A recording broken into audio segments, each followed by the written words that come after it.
Sejumlah kalangan menyebut grafik konsorsium 303 Kaisar Ferdy Sambo tentang judi online yang beredar di media sosial tidak sepenuhnya hoaks. Mereka adalah Ketua IPW, Sugeng Teguh Santoso, anggota DPR RI, Taufik Basari dan Rio Kepala, politisi dari Partai Nasdem yang menyatakan bahwa konsorsium 303 Kaisar Ferdy Sambo ada benarnya.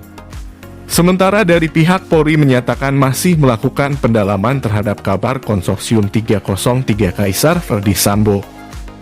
Usai konsorsium 303 Kaisar Ferdy Sambo beredar, polisi langsung melakukan penindakan pada praktik perjudian di sejumlah daerah baik judi online maupun judi darat. Yang mengejutkan adalah Pusat Pelaporan dan Analisis Transaksi Keuangan, PPATK, menyatakan adanya dugaan aliran dana judi online ke rekening oknum Polri. Oknum, kepolisian, ada juga yang terdeteksi, ibu rumah tangga, pelajar, dan lain-lain, kata Kepala PPATK, Ivan Yustiavandana. Sementara Ketua Indonesia Police Watch, Sugeng Teguh Santoso, meyakini bahwa konsorsium 303 Kaisar Ferdy Sambo tidak sepenuhnya hoaks. Tidak hoaks menurut saya. Skema itu adalah skema yang mirip digunakan oleh polisi untuk paparan kasus internal yang membuat saya yakin, tuturnya. Sugeng juga menyatakan bahwa skema itu biasa digunakan oleh polisi untuk melakukan penyelidikan. Yang kedua, konten yang dibuat itu dilakukan oleh aparat yang punya kewenangan melakukan penyelidikan. Karena kan ada alur, nomor-nomor telepon, ada orang-orang yang disebut lengkap dengan fotonya. Bisa benar sebagian, atau katakanlah 25% ya tetap benar, ujar Sugeng. Di sisi lain, anggota Komisi 3 DPR dari fraksi Nasdem, Taufik Basari, turut menduga bahwa grafik konsorsium 303 itu berasal dari internal polisi.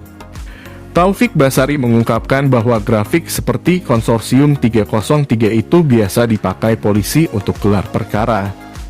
Ya kalau kita lihat bentuk diagramnya itu, karena saya lawyer dulunya sebelum jadi anggota DPR, itu diagram yang biasa dipakai kalau gelar perkara. Jadi timbul pertanyaan jangan-jangan diagram itu muncul juga dari dalam, katanya saat rapat kerja DPR RI dengan Kapolri. Sementara politisi Nasdem, Rio Kepala, pernah mengecek ke salah satu nama yang disebut di konsorsium 303 tersebut. Rio Kepala mengatakan bahwa konsorsium 303 itu tidak hoaks sepenuhnya atau bisa dikatakan benar sebagian. Saya menerima diagram itu dan di beberapa yang disebutkan konsorsium 303 itu, salah satunya adalah teman dekat saya. Tapi saya ragu apakah yang ini yang dimaksud. Saya cek nomor teleponnya yang tercantum dalam diagram itu. Saya cek nomor telepon di handphone saya, nomornya sama. Kemudian saya WA lah, bro itu benar, apa hoax yang disampaikan di dalam berita itu? Dia salah satu yang masuk konsorsium 303, berhubungan sama Jerry, Siagian, berhubungan sama Niko, Avinta. Dia jawab, 10% benar 90% tidak benar, kata Rio Kepala.